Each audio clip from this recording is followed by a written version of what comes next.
بسم اللہ الرحمن الرحیم۔ غزوہ بدر، مسلمان 313 تھے اور سامنے تھا 1000 کا غرور۔ یہ تلواروں کی نہیں، ایمان کی جنگ تھی، جہاں فرشتے صفیں باندھ کر اترے تھے۔ بدر کے ریگزار میں تاریخ نے پہلی بار اعلان کیا کہ اگر حق کم ہو تو بھی غالب آتا ہے۔ قریش غرور میں تھے اور مسلمان سجدے میں۔ فتح نے سجدے والوں کو چنا۔ جب مکہ کی طاقت ٹوٹ گئی اور اسلام ایک ریاست بن گیا، بدر جہاں کمزوری طاقت بنی اور صبر نصرت بنی۔ غزوہ بدر 17 رمضان 2 ہجری کو لڑی گئی۔ یہ اسلام کی پہلی فیصلہ کن جنگ تھی۔ مسلمانوں کی تعداد تھی 313، جبکہ قریش تقریباً 1000 تھے۔ قیادت خود نبی کریم صلی اللہ علیہ وسلم کے ہاتھ میں تھی۔ سامان جنگ کم، گھوڑے چند، مگر یقین کامل تھا۔ یہ جنگ کسی سلطنت کے لیے نہیں، بلکہ وجود، آزادی اور حق کے اعلان کے لیے تھی۔ قرآن نے اسی دن کو کہا یوم الفرقان، یعنی حق اور باطل کے درمیان فیصلے کا دن۔ اگر آپ غزوہ بدر اور اس کا تاریخی پس منظر جاننا چاہتے ہیں تو یہ سب اس ویڈیو میں۔ 2 ہجری رمضان کی گرم راتیں تھیں۔ مدینے کی فضا میں خاموشی تھی، مگر دلوں میں ایک انجانا بوجھ۔ یہ کوئی باقاعدہ جنگی مہم نہیں تھی۔ نبی کریم صلی اللہ علیہ وسلم مدینے سے نکلے تو نیت صرف اتنی تھی کہ قریش کے اس تجارتی قافلے کو روکا جائے جو برسوں سے مسلمانوں کے مال پر پل رہا تھا۔ کسی کو اندازہ نہ تھا کہ یہ سفر تاریخ کا رخ موڑ دے گا۔ مسلمانوں کے پاس نہ مکمل اسلحہ تھا، نہ جنگی تیاری۔ کل تعداد صرف 313، 2 گھوڑے، 70 اونٹ، کئی صحابہ پیدل تھے، مگر چہروں پر عزم تھا، آنکھوں میں یقین تھا۔ ادھر مکہ میں خبر پہنچی تو غرور جاگ اٹھا۔ ابو جہل نے اعلان کیا ہم قافلہ نہیں ہیں، محمد صلی اللہ علیہ وسلم کو یہیں ختم کر دیں گے۔ یوں قریش 1000 کے لشکر کے ساتھ نکلے، 100 گھوڑے، سینکڑوں ذرائیں، ڈھول، شراب اور تکبر۔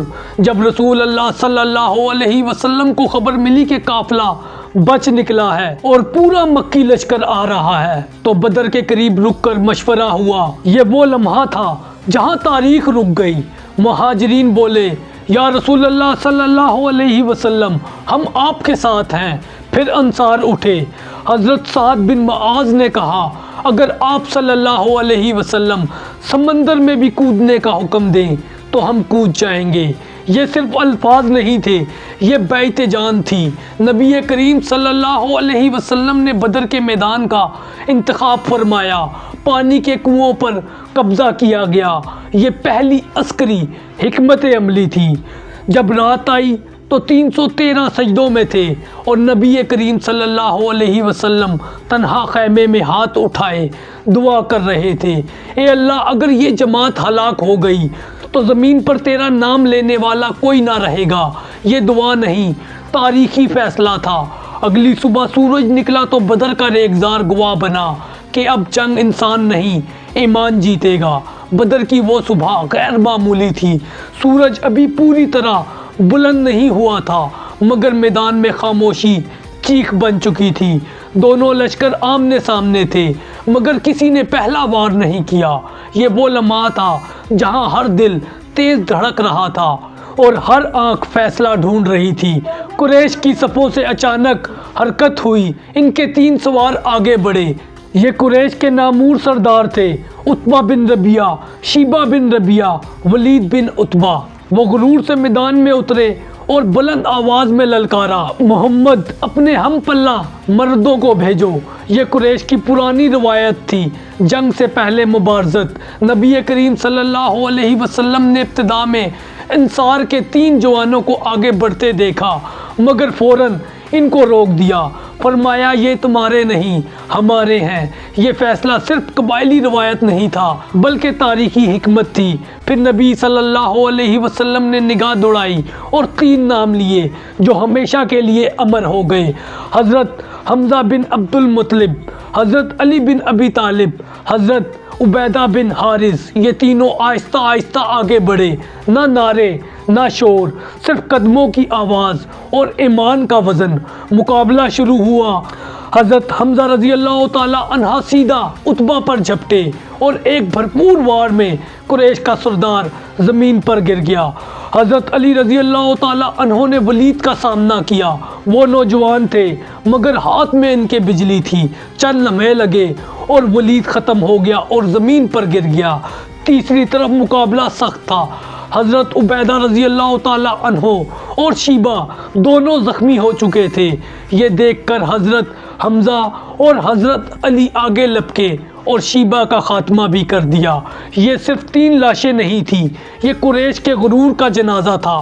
مسلمانوں کی صفوں میں نعرہ نہیں تھا بلکہ یقین پھیل گیا اور قریش کی صفوں میں پہلی بار خوف اترا۔ یہ جنگ سے پہلے کا مقابلہ تھا مگر اس نے اعلان کر دیا تھا بدر کا فیصلہ تلوار سے نہیں، اللہ کی نصرت سے ہوگا۔ یہ مقابلہ ختم ہوتے ہی میدان بدر کی فضا مکمل بدل گئی۔ قریش کے 3 بڑے سردار زمین پر پڑے تھے اور ان کے ساتھ ہی مکے والوں کے غرور میں دراڑ پڑ چکی تھی۔ مگر جنگ ابھی ختم نہیں ہوئی تھی، اب اصل ٹکراؤ شروع ہونا تھا۔ نبی کریم صلی اللہ علیہ وسلم نے مسلمانوں کو صفوں میں رہنے کا حکم دیا۔ فرمایا اپنی جگہ نہ چھوڑنا، تیر صرف قریب آنے پر چلانا۔ یہ حکم ایک عام ہدایت نہیں تھا بلکہ بدر کی اصل حکمت عملی تھی۔ قریش کی فوج تعداد میں 3 گنا تھی۔ ان کے گھوڑے آگے بڑھے، تیر برسنے لگے مگر مسلمان خاموش رہے، ضبط میں رہے، یہاں تک کہ دشمن ان کے قریب آ گیا۔ پھر انہیں حکم ملا اب مسلمانوں کی صفوں سے تیر چلے، ایک ساتھ ایک ہدف پر۔ قریش کی اگلی صف مکمل ہل گئی۔ اسی لمحے نبی کریم صلی اللہ علیہ وسلم خیمے سے باہر تشریف لائے، مٹھی بھر کنکریاں اٹھائی اور فرمایا، اور پھر وہ کنکریاں دشمن کی طرف پھینک دی۔ سورۃ الانفال میں قرآن کہتا ہے تم نے نہیں پھینکا بلکہ اللہ نے پھینکا ہے۔ یہ وہ لمحہ تھا جب جنگ کا رنگ بدل گیا۔ مسلمان آگے بڑھے، نہ غرور نہ چیخیں، صرف تکبیر اور عزم۔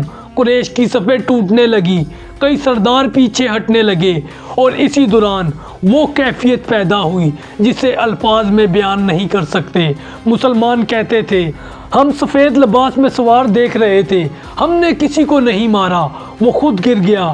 یہ فرشتوں کی مدد تھی جس کا وعدہ آسمان سے ہو چکا تھا۔ نبی صلی اللہ علیہ وسلم مسلسل دعا مانگ رہے تھے، چادر بار بار کندھوں سے گر جاتی اور حضرت ابو بکر صدیق اسے اٹھا دیتے۔ یہ جنگ کا وہ مرحلہ تھا جہاں جنگ انسانوں کی نہیں رہی تھی، یہ وہ مقام تھا جہاں ایمان نے تعداد کو رون دیا اور قریش اب صرف لڑ نہیں رہے تھے، وہ ٹوٹ رہے تھے۔ وقت گزرنے کے ساتھ ساتھ اب میدان بدر میں ایک عجیب سی خاموشی تھی، ایسی خاموشی جو طوفان سے پہلے آتی ہے۔ قریش کی صفیں مکمل بکھر چکی تھی مگر ابو جہل اب بھی اپنی جگہ پر کھڑا تھا۔ اس کے چہرے پر غرور تھا مگر آنکھوں میں اس کے خوف اتر چکا تھا۔ وہ چیخ کر کہہ رہا تھا پیچھے نہ ہٹو، یہ جادو ہے، ڈٹے رہو۔ مگر یہ جادو نہیں تھا، یہ اللہ کی نصرت تھی۔ نبی کریم صلی اللہ علیہ وسلم نے آخری بار صفوں کو دیکھا، پھر آگے بڑھتے ہوئے فرمایا جس نے آج ثابت قدمی دکھائی اس کے لیے جنت ہے۔ یہ الفاظ نہیں تھے، یہ موت سے آزادی کا اعلان تھا۔ مسلمان یک بارگی آگے بڑھے۔ حضرت حمزہ رضی اللہ تعالیٰ عنہ، حضرت علی رضی اللہ تعالیٰ عنہ، حضرت سعد رضی اللہ تعالیٰ عنہ، حضرت مصعب رضی اللہ تعالیٰ عنہ، ہر طرف سے تکبیر کی آوازیں گونج اٹھی۔ اس ہنگامے میں ابو جہل پر نظر پڑی، وہ زخمی ہو چکا تھا، زمین پر گرا ہوا تھا مگر سانس ابھی باقی تھی۔ 2 کم عمر انصاری نوجوان معاذ بن افرا رضی اللہ تعالیٰ عنہ اور معوذ بن افرا رضی اللہ تعالیٰ عنہ آگے بڑھے اور اس غرور کے پیکر کا خاتمہ کر دیا۔ یہ صرف ایک آدمی کی موت نہیں تھی، یہ مکہ کے ظلم کی ریڑھ کی ہڈی ٹوٹنے کا لمحہ تھا۔ اب قریش کے لیے میدان چھوڑنے کے سوا کچھ باقی نہ تھا۔ کوئی بھاگ رہا تھا، کوئی قیدی بن رہا تھا۔ وہی لوگ جو صبح غرور سے آئے تھے اب لاشیں چھوڑ کر فرار ہو رہے تھے۔ نبی کریم صلی اللہ علیہ وسلم نے حکم دیا قیدیوں کے ساتھ نرمی کرو۔ یہ بدر کے میدان میں فتح کا اعلان تھا کہ اسلام کی فتح تلوار سے شروع ہوئی مگر اخلاق پر ختم ہوئی۔ سورج ڈھلنے لگا، بدر کا میدان خاموش ہو گیا۔ 70 قریشی مارے گئے، 70 قیدی بنے اور مسلمان صرف 14 شہید ہوئے۔ قرآن نے اعلان کر دیا یہ اللہ کی مدد تھی۔ یہ بدر کا انجام تھا جہاں دنیا نے پہلی بار دیکھ لیا کہ حق کم ہو کر بھی غالب آتا ہے۔ وہ مکہ جو کل تک اسلام کو مٹانے آیا تھا آج خود ٹوٹ چکا تھا۔ نبی کریم صلی اللہ علیہ وسلم نے قیدیوں کے ساتھ نرمی کا حکم دیا۔